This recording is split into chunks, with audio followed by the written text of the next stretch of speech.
Dear student, welcome to new smart education world. आप सबका new smart education world में स्वागत है। आप हमसे जुड़िए, हमारे चैनल को सब्सक्राइब करिए। जो भी कोई सुझाव देना हो आप लोग जो है कमेंट बॉक्स में सुझाव दीजिए। जो भी कुछ इशू रहेगा उसको हम सॉर्ट आउट करने की कोशिश करेंगे। आप ज़्यादा से ज़्यादा संख्या में हमसे जुड़िए ताकि मैं जल्द से जल्द जो है लाइव क्लास ले आ सकूँ। हम लोग पिछली क्लास में जो है linear equation in one variable का एप्लीकेशन पढ़ रहे थे, जिसमें हम लोग ने 4 टाइप पढ़ा है। जैसे क्या क्या पढ़ा है, जैसे देखिए पहला टाइप हम लोगों ने पढ़ा है क्वेश्चन बेस्ड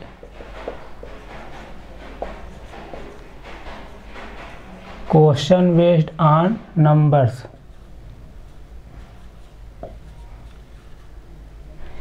यानी संख्याओं पर आधारित प्रश्न।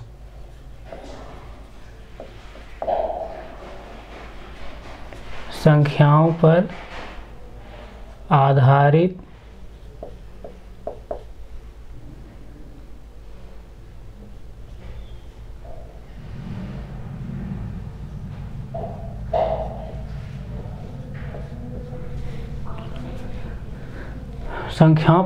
प्रश्न, पहला टाइप हम लोग पढ़े हैं।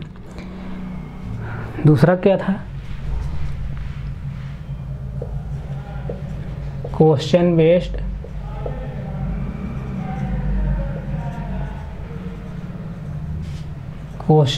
ऑन एज, यानी आयु पर आधारित। आयु मीन्स मतलब उम्र।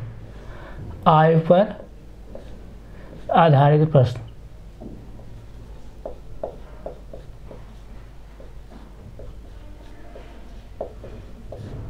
आयु पर आधारित प्रश्न, ये दूसरा टाइप हम लोग पढ़े हैं। जैसे पहला टाइप है, दूसरा टाइप है, तीसरा टाइप हम लोग क्या पढ़े थे? क्वेश्चन बेस्ड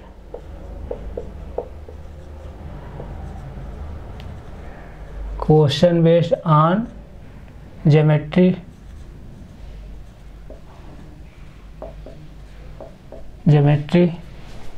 यानी ज्यामिति पर आधारित प्रश्न।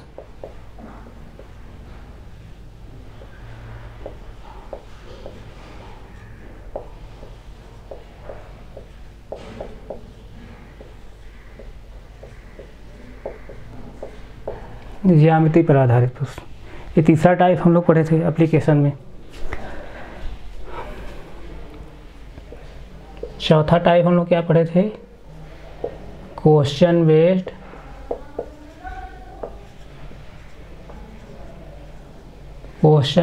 ऑन टाइम, डिस्टेंस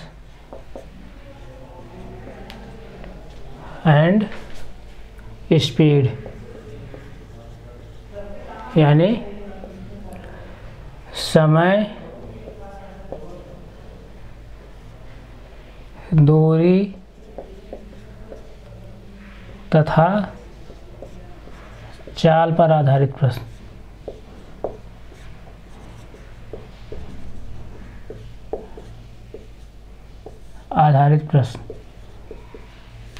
इस तरह से linear equation in one variable का हम लोग एप्लीकेशन सीख रहे हैं। यानी उसमें जो है कि पहला टाइप जैसे हम पढ़े हैं क्या? क्वेश्चन बेस्ड ऑन नंबर, यानी संख्याओं पर जो आधारित क्वेश्चन होते हैं उसमें linear equation in one variable का, यानी एक चरवाई रैखिक समीकरण का प्रयोग कैसे किया जाता है। उसी तरह जो है क्वेश्चन बेस्ड ऑन एज, यानी आयु पर आधारित जो क्वेश्चन होते हैं उसमें linear equation in one variable का हम लोग एप्लीकेशन कैसे करते हैं या अनुप्रयोग कैसे करते हैं, वो हम लोग ने पढ़ा। तीसरा टाइप पढ़ा क्या? क्वेश्चन बेस्ड ऑन ज्योमेट्री, यानी ज्यामिति पर आधारित जो क्वेश्चन होते हैं उसमें हम एक चरवाई रैखिक समीकरण का कैसे प्रयोग करते हैं, ये सब चीज़ें हम लोगों ने सीखा। चौथा टाइप सीखा था क्या? Question based on time, distance and speed, यानी समय, दूरी तथा चाल पर आधारित जो प्रश्न होते हैं उसमें जो है linear equation in one variable का एप्लीकेशन कैसे है उसको हम लोगों ने सीखा है। ये 4 टाइप हम लोगों ने सीखा है। हमें उम्मीद है ये 4 टाइप आप लोग को जो है समझ में आया होगा। अब एक टाइप और बचा है, उसको भी हम लोग सीख लेते हैं। जैसे देखिए 5वां जो टाइप है क्या है, मिसलेनियस।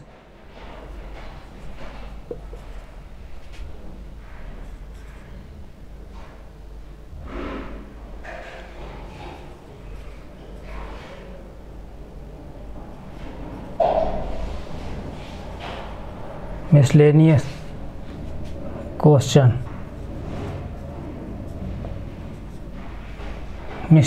मिसलेनियस क्वेश्चन यानी जो 5वां टाइप है, वो 5वां जो टाइप है मिसलेनियस क्वेश्चन। मिसलेनियस क्वेश्चन मतलब मिसलेनियस विविध,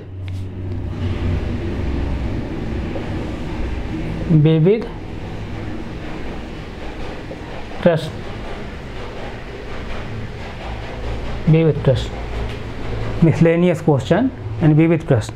कहने का मतलब जो पहला टाइप पढ़े हैं क्वेश्चन बेस्ड ऑन नंबर यानी संख्याओं पर आधारित जो प्रश्न होते हैं, क्वेश्चन बेस्ड ऑन एज आयु पर आधारित जो क्वेश्चन होते हैं, क्वेश्चन बेस्ड ऑन ज्योमेट्री जो ज्यामिति पर आधारित क्वेश्चन होते हैं, और question based on time distance and speed समय दूरी तथा चाल पर आधारित जो क्वेश्चन होते हैं, प्रश्न होते हैं, इन सब में जो है linear equation in one variable का कैसे एप्लीकेशन करते हैं उसको सीखा है।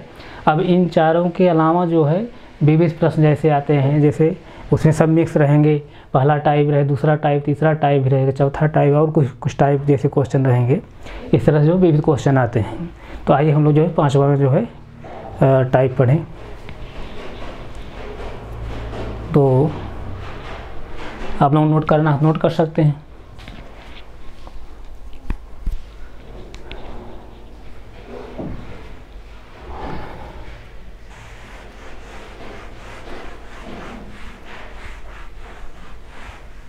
पांचवा टाइप पढ़ेंगे मिसलेनियस क्वेश्चन यानी विविध प्रश्न।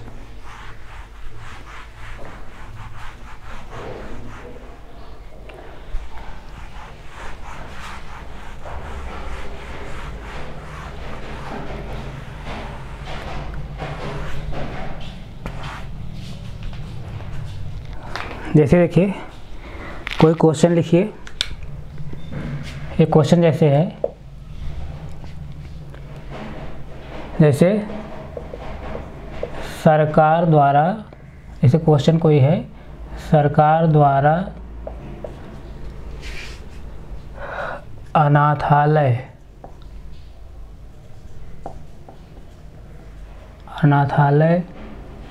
के बच्चों को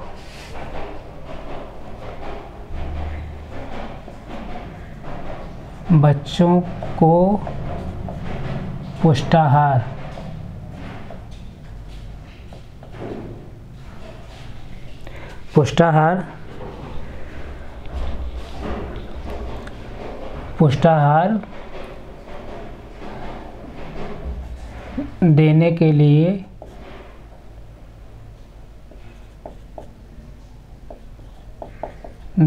लिए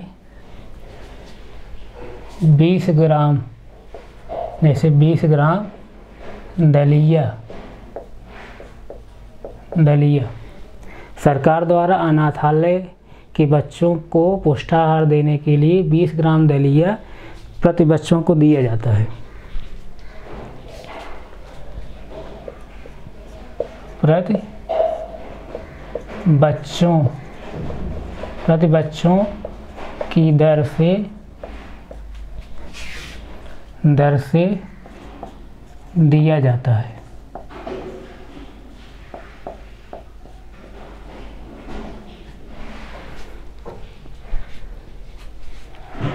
यदि कुल दलिया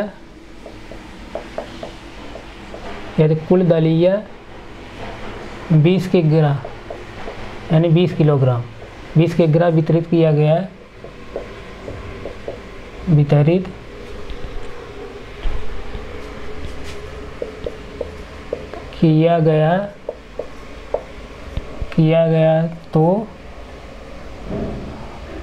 तो अनाथालय में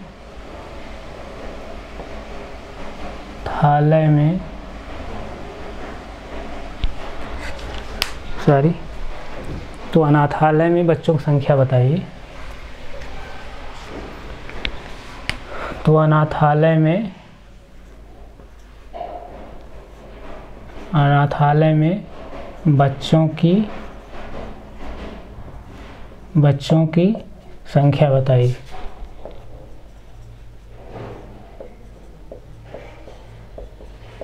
इस तरह से है क्वेश्चन की एक बार फिर देख लीजिए।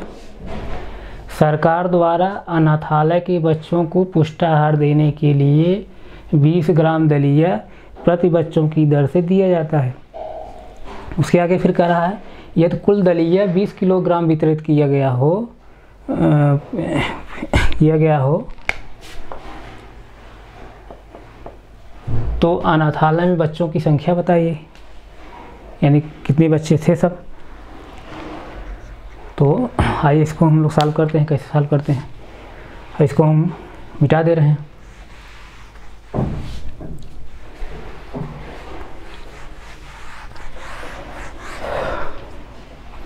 जैसे यहाँ देखिए बच्चों की संख्या पूछ रहा है, तो बच्चों की संख्या जब पूछ रहा है तो बच्चों की संख्या मालूम नहीं रहे, वही पूछ रहा है, तो हम इसको मान लेते हैं कि यानी सपोज दैट बच्चों की संख्या कितनी है, x है, x बच्चों की संख्या है, और एक बच्चे को दिया कितना जा रहा है 20 ग्राम दलिया दिया जा रहा है, यानी एक बच्चों को 20 ग्राम दलिया दिया जा रहा है, ये 20 ग्राम में है।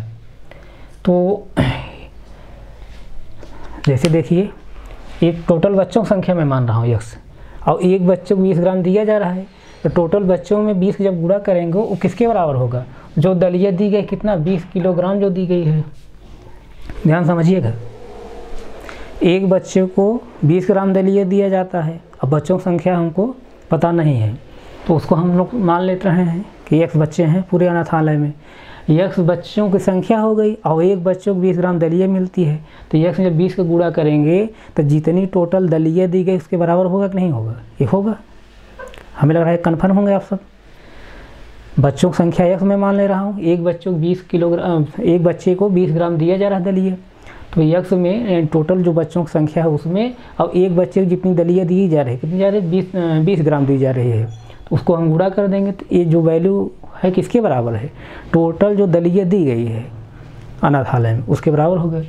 और टोटल दलिया कितना दिया गया है 20 ग्राम दिया गया है, सॉरी 20 किलोग्राम, टोटल दलिया कितना दिया गया है 20 ग्राम।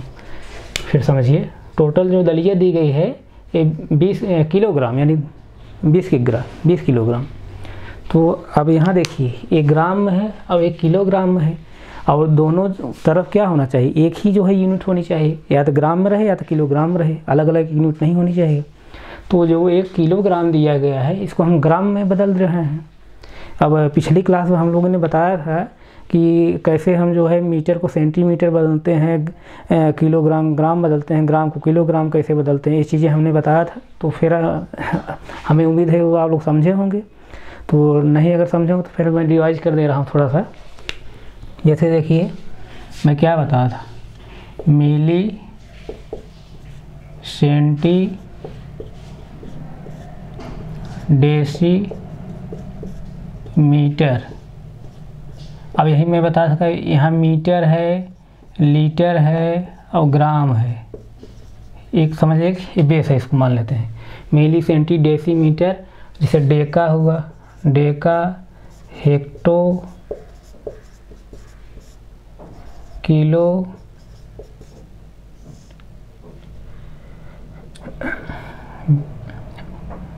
मेरिया,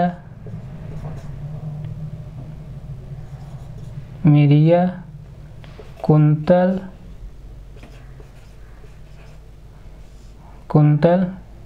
मीट्रिक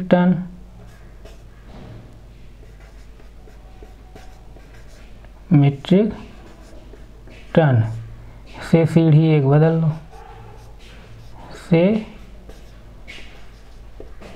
सीढ़ी एक बदल लो।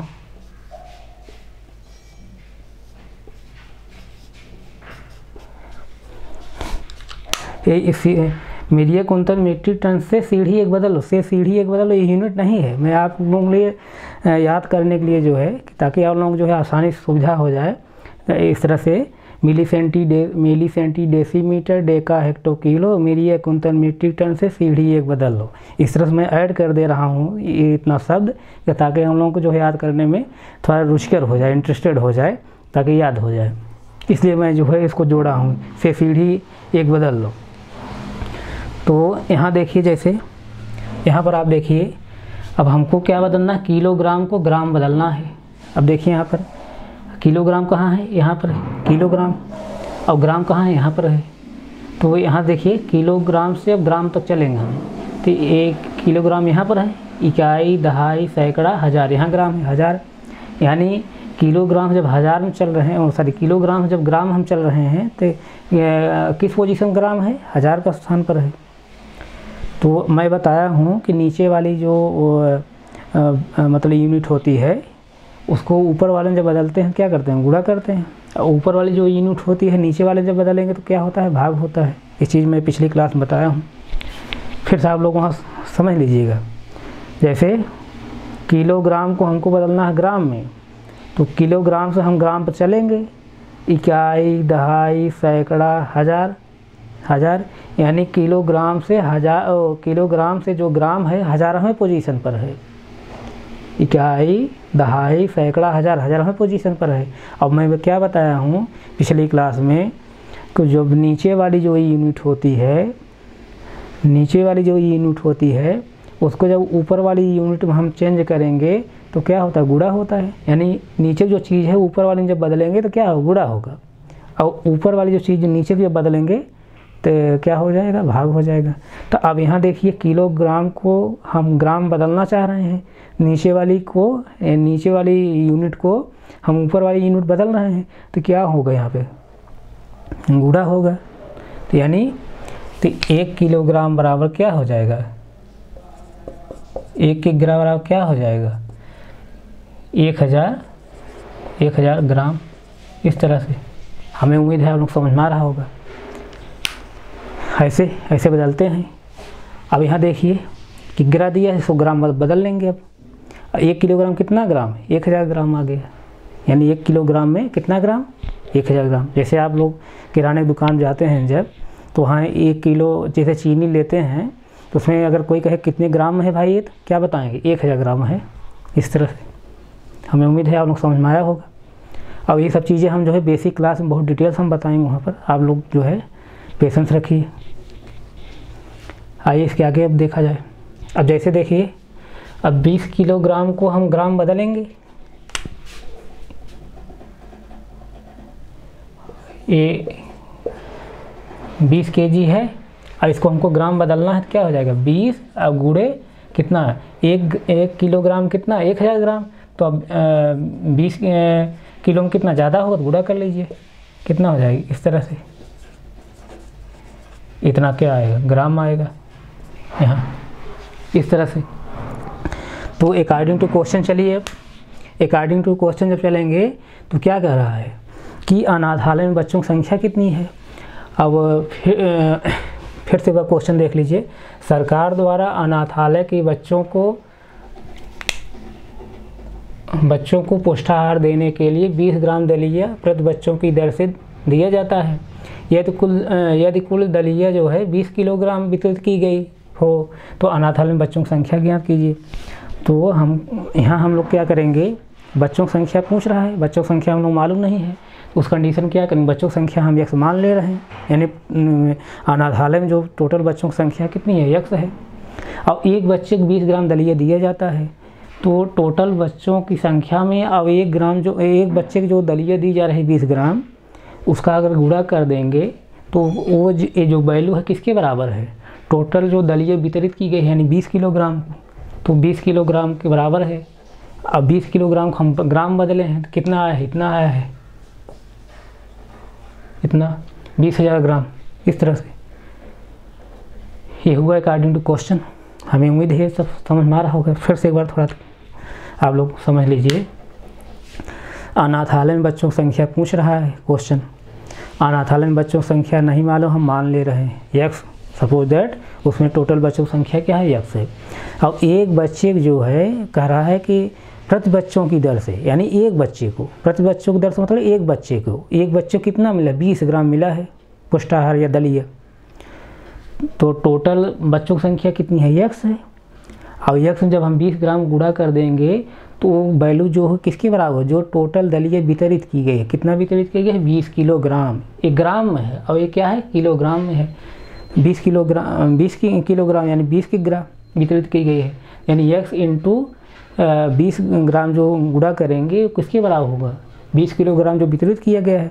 लेकिन मैं बता रहा हूँ कि दोनों पक्षों में यूनिट सेम होनी चाहिए। समीकरण का मतलब यह है कि दोनों पक्षों में सेम यूनिट रहनी चाहिए। अगर इधर ग्राम है तो इधर भी ग्राम होना चाहिए, इधर मीटर है तो इधर भी मीटर होना चाहिए, इधर किलोमीटर है तो इधर भी किलोमीटर रहना चाहिए। तो इस कंडीशन हम क्या करेंगे, ये 20 kg था, इसको हम चेंज किए किसको में, ग्राम में। अब ग्राम चेंज करने के लिए मैंने अभी बताया है कैसे कैसे होता है। तब जब ग्राम चेंज कर दिए तो इतना ग्राम आ गया। अब ये क्या है, यस क्या है, बच्चों की संख्या है। अब एक बच्चों को मिल रहा है कितना, 20 ग्राम। तो 20 ग्राम जब टोटल बच्चों में जब गुणा करेंगे किसके बराबर हो जाएगा, इतने ग्राम के, यानी 20,000 ग्राम के, यानी जो 20 किलोग्राम दिया गया था उसको ग्राम बदले हैं।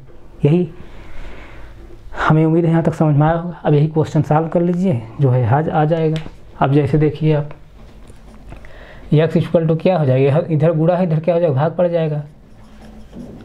इस तरह से अपान ऐसे। अब 1 0 से 1 0 जब डिवाइड करेंगे तो जैसे अब 2 से जब इसको डिवाइड करेंगे कितना 1 आया, कितना है, इतना इतना। यानी क्या, बच्चों की जो संख्या निकल कर आई है, क्या निकल कर आई, 1000 बच्चे हैं। उस अनाथालय में कितने बच्चे हैं, 1000 बच्चे हैं। यही आंसर होगा। इस तरह से हम लोग सॉल्व करते हैं। नोट करना नोट कर सकते हैं आप सब। हमें उम्मीद है ये समझ में आया होगा, कोई कन्फ्यूजन नहीं होगा। अब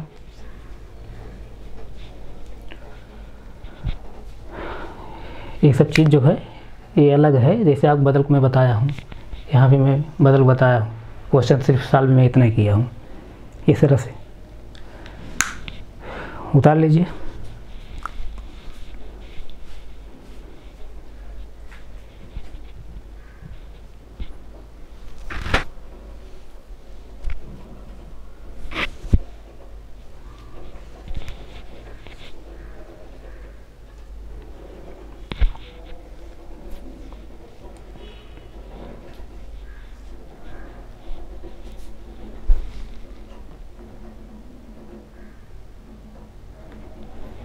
आइए अगला क्वेश्चन देखते हैं।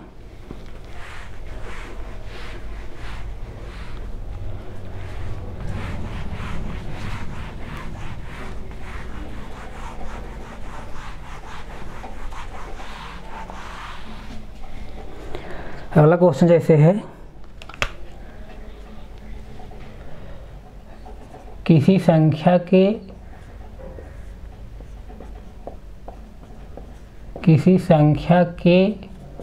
5 गुने से, किसी संख्या के 5 गुने से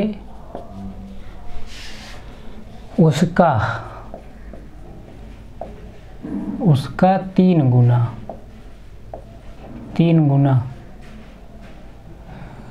घटाने पर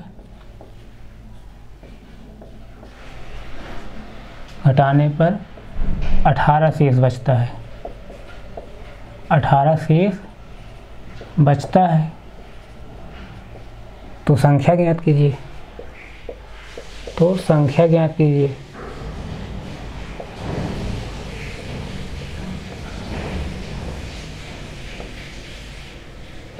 इस तरह से, जैसे क्वेश्चन क्या कह रहा है, किसी संख्या के 5 गुने से उसका 3 गुना घटाने पर 18 शेष बचता है। तो संख्या ज्ञात कीजिए। संख्या हम लोग पता नहीं है, संख्या नहीं पता है, संख्या का हम लोग मान लेते हैं। अब इसको मैं मिटा देना चाह रहा हूँ।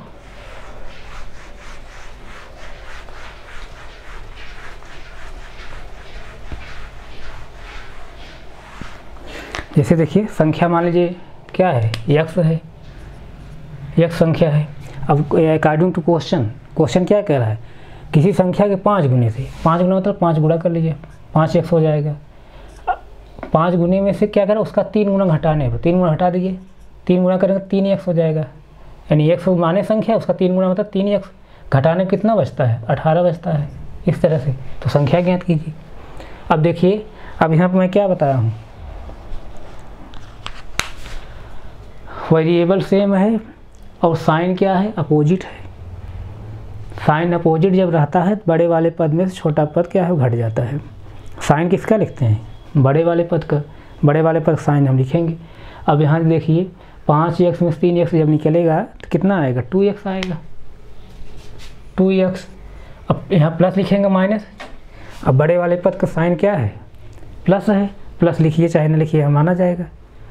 यानी बड़े वाले पद का साइन हम लिखेंगे, बड़े वाले पद का साइन क्या है, प्लस है, प्लस लिखिए चाहे ना लिखिए, माना जाएगा। इधर क्या हो जाएगा 18।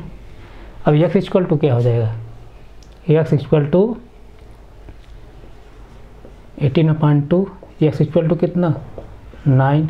इस तरह से यानी संख्या क्या है 9, संख्या कितनी निकल के आई 9। अब अगर आंसर आप जांचना चाह रहे हैं तो अपना आंसर जो है चेक कर सकते हैं। जैसे देखिए क्या कर रहा है, संख्या के 5 गुने, 5 गुने मतलब संख्या कितनी है 9, 9 गुणे 5 में से 3 गुना घटाना है, यानी संख्या कितनी है 9 गुणे 3 कितना आना चाहिए, 18 आना चाहिए। देखिए 18 आ रहा है, 9 5 45 और माइनस 9 3 27 और घटाएंगे तो 18 आएगा, 18 आ रहा है। इस तरह से इसका मतलब आंसर क्या है, सही है। नोट कर लीजिए।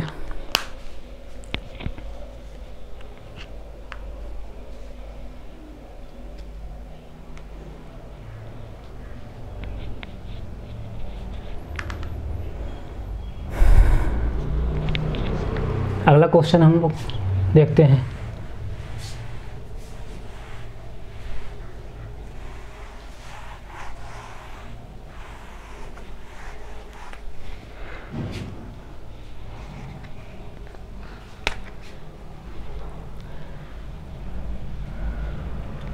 जैसे देखिए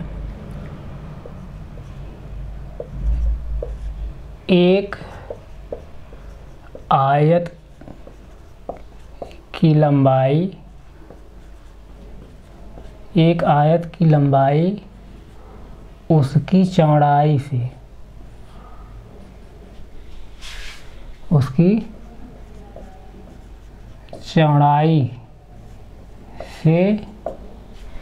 चौड़ाई से 5 सेंटीमीटर अधिक है। 5 सेमी यानी 5 सेंटीमीटर अधिक है, 5 सेंटीमीटर अधिक है। फिर समझिए, एक आयत की लंबाई उसकी चौड़ाई से 5 सेंटीमीटर क्या है, अधिक है। उसके आगे फिर क्या कह रहा है, यदि उसका परिमाप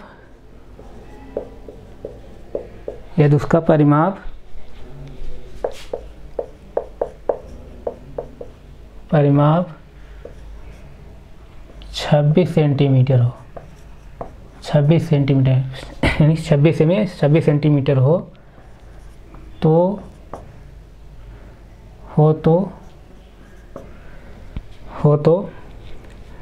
आयत की लंबाई ज्ञात कीजिए।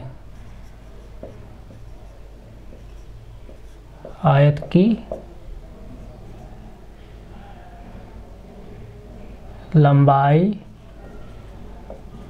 लंबाई तथा चौड़ाई ज्ञात कीजिए।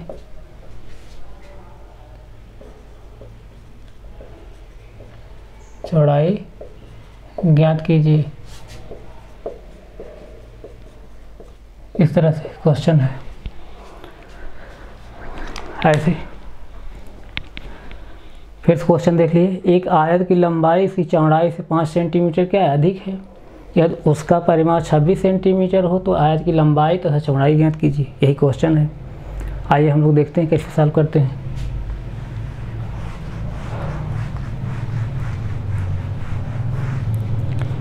अब अकॉर्डिंग टू क्वेश्चन देखेंगे, यानी क्वेश्चन के अनुसार क्वेश्चन क्या कर रहा है, आयत की लंबाई जो है उसकी चौड़ाई से क्या है 5 सेंटीमीटर अधिक है। यानी हम पहले क्या करते हैं, चौड़ाई को ही मान लेते हैं। चौड़ाई सपोज दैट चौड़ाई उसकी जो है, चौड़ाई कितनी है, सपोज दैट कितना 1 सेंटीमीटर, 1 सेंटीमीटर हम मान ले रहे हैं। x centimetre. लंबाई कितना हो जाएगा, लंबाई कितना हो जाएगा 5 सेंटीमीटर अधिक है तो x plus 5 centimetre, x plus 5 centimetre. अब जैसे देखिए आयत जो है 2 डायमेंशनल जो है शेप हैं, आकृतियां हैं, ये सब ज्योमेट्री जब हम पढ़ाएंगे वहाँ बहुत डिटेल्स पढ़ाएंगे। जैसे यही आयत रहा होगा, ये लंबाई हो गई x प्लस 5 सेंटीमीटर और चौड़ाई कितना है 1 सेंटीमीटर, 1 सेंटीमीटर। इस तरह से मतलब रेक्टेंगल मतलब आयत में लंबाई बराबर होती है, चौड़ाई बराबर होती है, लंबाई बराबर होती है, चौड़ाई बराबर होती है। जब ज्योमेट्री पढ़ाएंगे वहाँ बहुत डिटेल्स बताएंगे, अभी पेशेंस रखिए आप सब। तो अभी जब ये लंबाई है, ये भी लंबाई है, ये दोनों लंबाई में बता रहा हूँ सेम होती है, तो इसकी भी लंबाई, इसकी भी माप कितनी होगी x प्लस 5 सेंटीमीटर।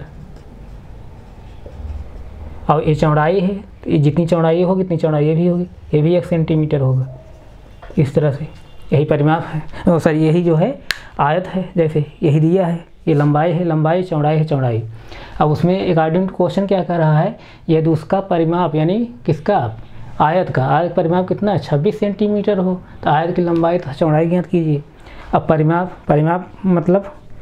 परिमाप मतलब यही आयत के चारों तरफ जितना तार लगेगा, जैसे ये चारों तरफ, वही इसका क्या कहलाता है परिमाप। फिर समझिए पेरीमीटर मतलब परिमाप। जैसे आपको इसी शेप में आयताकार खेत है आपका गांव में जैसे, और आलू की जैसे बुआई हुई है इस समय, तो इस समय जैसे मान ले पशु खा रहे हैं जैसे आलू की फसल को, तो दादाजी कहें कि बेटा जाओ जो है आप इस खेत के लिए चारों तरफ जो है क्या ले आओ, तार ले आओ लगा दो। आप जाएंगे दुकान पर, दुकान जब जाएंगे तो दुकानदार कहे कितना तार लगेगा, तो आप अनुमान लगाएं कितना लगेगा, तो दुकानदार कहेगा कोई फिक्स जो है आप माप बताइए, नहीं तो कम ज़्यादा हो जाएगा। तो आप आएंगे घर पर, जब घर पर आएंगे तो उस क्या करेंगे, चारों तरफ क्या करेंगे, यही लंबाई नापेंगे आप, ये मतलब लंबाई फिर चौड़ाई, इस तरह से यही नापेंगे। यही जो नापते हैं, यही जो लगेगी चारों तरफ तार जो है इसको घेरने के लिए, यही क्या है आयत का परिमाप है, पेरीमीटर है। हमें लग रहा है समझ में आया होगा।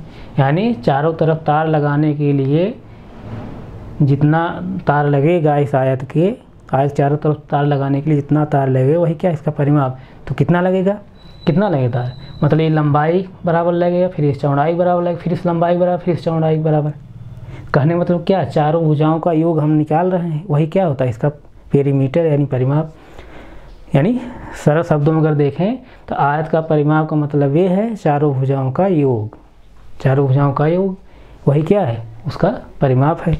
तो आप यहाँ से चारों भुजाओं का योग निकाल लीजिए। जैसे देखिए लंबाई पहले कर लीजिए, x प्लस 5 सेंटीमीटर, फिर कितना है x प्लस 5 सेंटीमीटर, फिर चौड़ाई कितना है x सेंटीमीटर, फिर x सेंटीमीटर, और ये किसके इक्वल है 26 सेंटीमीटर के, ऐसे 26 सेंटीमीटर के। अब क्या करेंगे, हम इसको सब ऐड कर लीजिए, वेरिएबल जो है वो ऐड हो जाएगा, कांस्टेंट ऐड हो जाएगा। अब यहाँ से हम क्या करेंगे, एक x ऐसे x है यानी एक x है, कुछ नहीं लिखा, एक x माना जाए, एक x। अब साइन सेम है यानी प्लस प्लस सबका है, तो उस कंडीशन क्या होगा, ऐड हो जाएगा, साइन वही लिखा जाएगा। तो एक x मतलब कितना हो जाएगा 4x। साइन किसका लिखेंगे, प्लस का ही, प्लस लिखिए चाहे लिखिए माना जाता है।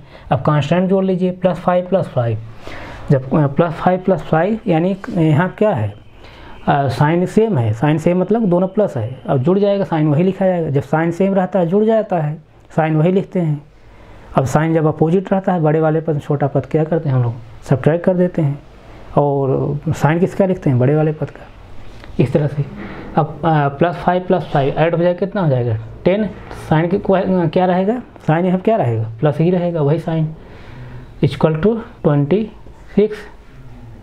ये 26 है, यहाँ से देखिए, अब हम लोग क्या करेंगे, ट्रांसपोज करेंगे यानी पक्षांतर करेंगे।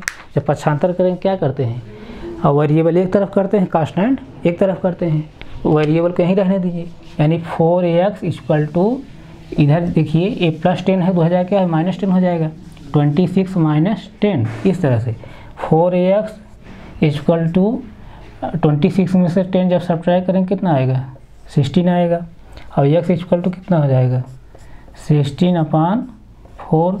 अब x इक्वल टू कितना हो जाएगा, 4 सेंटीमीटर, यही आएगी। और x क्या निकल कर आया है, क्या माने हैं x हम लोग, चौड़ाई, यानी चौड़ाई कितनी निकल कर आई, चौड़ाई निकल कर आई कितना, 4 सेंटीमीटर, यानी यही क्या है, यही x इक्वल टू 4 सेंटीमीटर है, ये चौड़ाई है। और लंबाई कितना है, लंबाई बराबर क्या है, x प्लस 5 सेंटीमीटर है, x plus 5 centimetre, x position रख दीजिए, x बराबर क्या है, 4 निकल का है, 4 प्लस 5 यानी 4 प्लस 5 इक्वल कितना है, 9, यानी 9 सेंटीमीटर, यही क्या हुई लंबाई, ये लंबाई निकल का आई है ये, यानी इस आयत की लंबाई कितनी आई है, 9 सेंटीमीटर, और चौड़ाई कितनी निकल के आई है, 4 सेंटीमीटर। हमें उम्मीद है समझ में आया होगा, नोट करना हो तो नोट कर सकते हैं।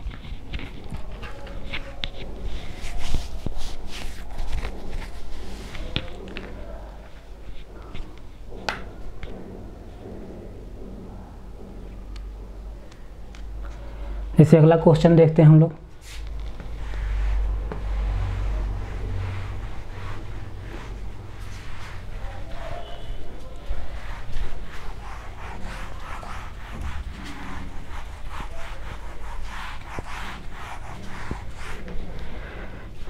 अगला क्वेश्चन जैसे है, कोई जैसे ट्रायंगल है, सपोज दैट, सॉरी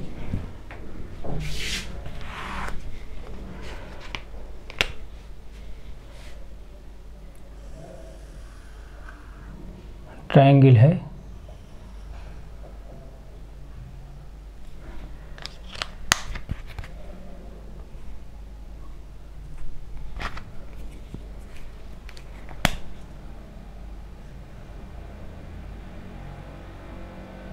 ट्रायंगल है इस तरह से,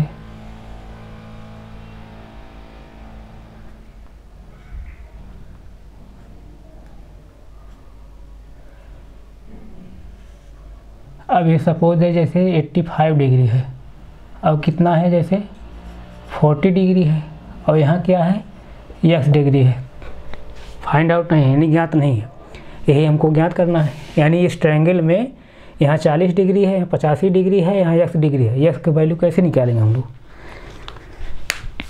यही x वैल्यू निकालना है। तो इस कंडीशन हम लोग क्या करते हैं, जब हम ज्योमेट्री पढ़ाएंगे तो वहाँ हम ट्रायंगल क्या होता है, एंगल क्या होता है, रेक्टेंगल क्या होता है, स्क्वायर क्या होता है, सब डिटेल्स हम जो है वहाँ से हम पढ़ाएंगे। अभी पेशेंस आप लोग रखिए।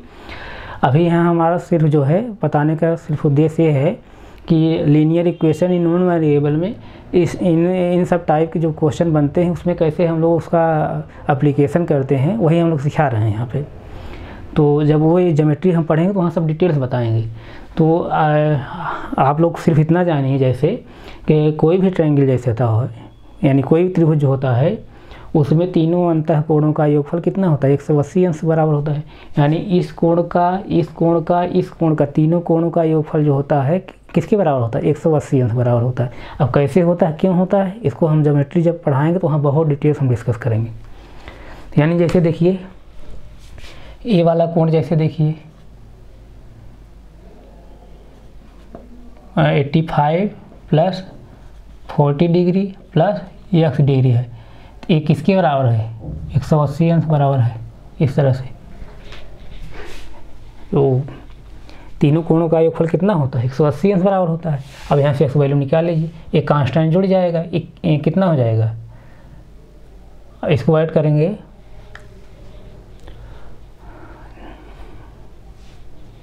जैसे देखिए ये कितना हो जाएगा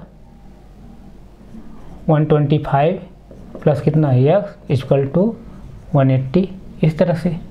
और x इक्वल टू क्या हो जाएगा, इधर देखिए 180, अब इधर ये प्लस है, इधर क्या हो जाएगा माइनस हो जाएगा, यानी हम लोग ट्रांसपोज कर रहे हैं, पक्षांतर कर रहे हैं। ये प्लस है तो इधर क्या हो जाएगा माइनस हो जाएगी, यानी वेरिएबल एक तरफ कर रहे हैं और कांस्टेंट एक तरफ कर रहे हैं, पक्षांतर कर रहे हैं। कांस्टेंट उधर आ रहा है, इधर प्लस है साइन, तो इधर हो जाएगा क्या हो जाएगा माइनस साइन हो जाएगा। इस तरह से क्या हो जाएगा 125। अब इसको सब्ट्रैक्ट कर लीजिए, 180 में से 125 सब्ट्रैक्ट करिए तो ये 10 में से 5 गए 5, 7 में से 2 गए 5, यानी कितना है 55 डिग्री। 55 डिग्री एक्स जो वैल्यू है कितनी निकल गई 55 डिग्री। यही निकालना था, इसको नोट कर लीजिए।